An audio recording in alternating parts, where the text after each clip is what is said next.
The wind had a strange weight to it that morning, like it was carrying whispers from the past. The sun had barely risen, casting long golden rays over the rolling fields of rural Virginia. Everything was still, except for one old dog. Rex, a 12-year-old German shepherd, clawed at the earth with relentless determination. His paws, once symbols of strength and discipline in the canine unit, were now cracked and weary, but they didn't stop. He kept digging in that same corner of the backyard, under the tall, silent maple tree. His breath was labored. His joints ached. But something deep inside him, something primal, was telling him that he had a job to finish. For weeks, he had returned to that same spot. His handler, now his owner, Officer Laura Bennett, had grown concerned. She tried to distract him, to redirect him, even to fence off the area. But Rex always found his way back, scratching, digging, and pausing every so often to sniff the earth with a strange intensity, as if trying to remember something buried not just beneath the soil, but beneath time itself. If you believe in the loyalty of animals, the power of second chances, and the quiet strength of kindness, take a moment to like, comment, share, and subscribe to Pawsitive Tales. Stories like this remind us that even in silence, even in age, love speaks the loudest. Laura had adopted Rex 6 months earlier after his official retirement from the police department. For 10 years, he had been her partner, her shadow, her shield.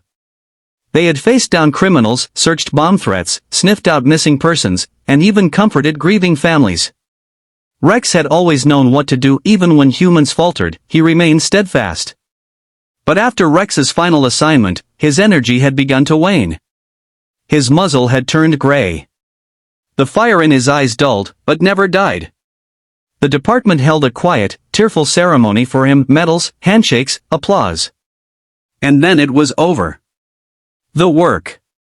The pressure. The noise. Laura brought him home to her family's old farmhouse, hoping he'd find peace in retirement. In truth, she needed peace just as much. Laura had left the city force not just because Rex retired, but because her soul was tired. The long hours, the trauma, the feeling of constantly chasing darkness, it had hollowed her out. Her father's passing a year earlier had been the final push. The farmhouse in the countryside, where she had spent summers as a child, was meant to be a fresh start. Just her, Rex, and silence. But silence has its own voice. It started subtly. Rex would stare at the backyard for long stretches. He'd growl, not aggressively, but like he was remembering something foul. Then came the digging. At first, Laura thought it was boredom. Then compulsion. Then maybe even dementia. But the pattern was too precise. Same time each day. Same spot. Same unshakable intensity. One rainy afternoon, exhausted from trying to stop him, Laura sat down on the porch steps and just watched. Rex, panting, muddied, bleeding slightly from his paws, kept at it. Something about the way he dug, slow, deliberate, urgent, reminded her of when they'd search for missing persons.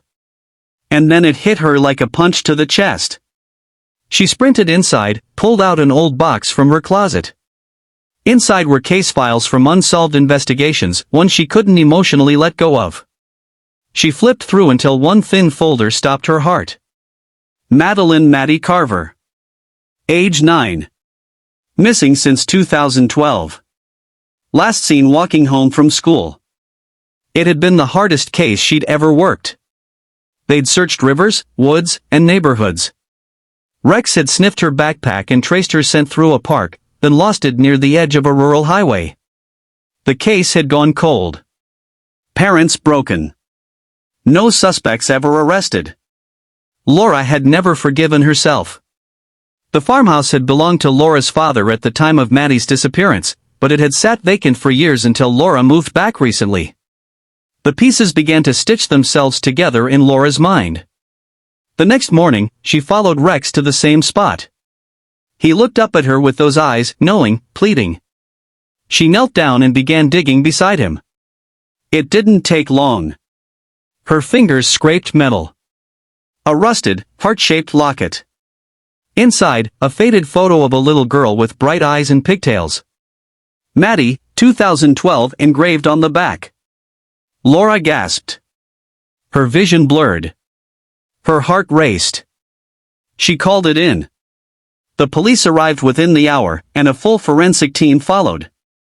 Over the course of 2 days, what they uncovered sent shockwaves through the department, through the town, through the Carver family. They found Maddie's remains, buried deep beneath that maple tree.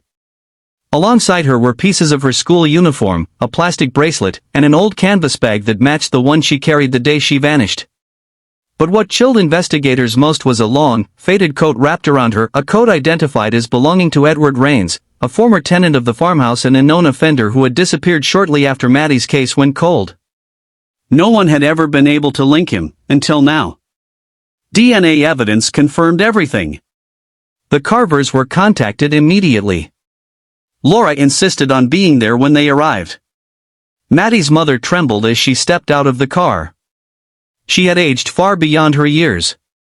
Her eyes searched the backyard, then fell on Rex. She didn't say a word. She walked over to him, knelt down, and cried into his fur. "Thank you," she whispered. Rex didn't move. He just placed his head gently against her shoulder. News of Rex's discovery spread like wildfire. Media outlets called him a hero.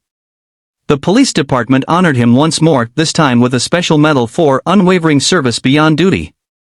But Laura knew it wasn't just about medals. It was about closure. A family could finally bury their daughter.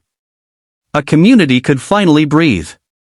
And a retired dog, tired, hurting, forgotten by the world, had reminded everyone that love and duty never truly die. Laura started speaking publicly about the case, not just the facts, but the emotional truth behind it. She talked about Rex's loyalty, about the quiet grief of unsolved stories, about the importance of never giving up even when the world tells you it's time to move on. In the following months, Rex slowed down even more. He had trouble standing. His appetite dwindled. But he always made his way to that tree, sitting beneath it as if guarding a secret, watching over the past with silent dignity. On a warm spring morning the following year, Rex passed away peacefully in his sleep, with Laura beside him, his head on her lap. His grave was placed beneath the same maple tree, next to a small plaque bearing Maddie's name. Each year, on the anniversary of Maddie's discovery, the town gathers at the farmhouse. They bring lanterns. They sing softly. And they tell stories of two lives, one cut short too soon, and one that refused to quit. The maple tree stands tall, its leaves whispering in the wind, and beneath it, the legend of a dog who kept digging not just for bones, but for truth. If this story moved you, please like, share, and subscribe to Pawsitive Tales. Leave us a comment. What moment reminded you of the unbreakable bond between humans and animals? Before you go, drop it in the comments if you believe no hero, four-legged or not, should ever be forgotten.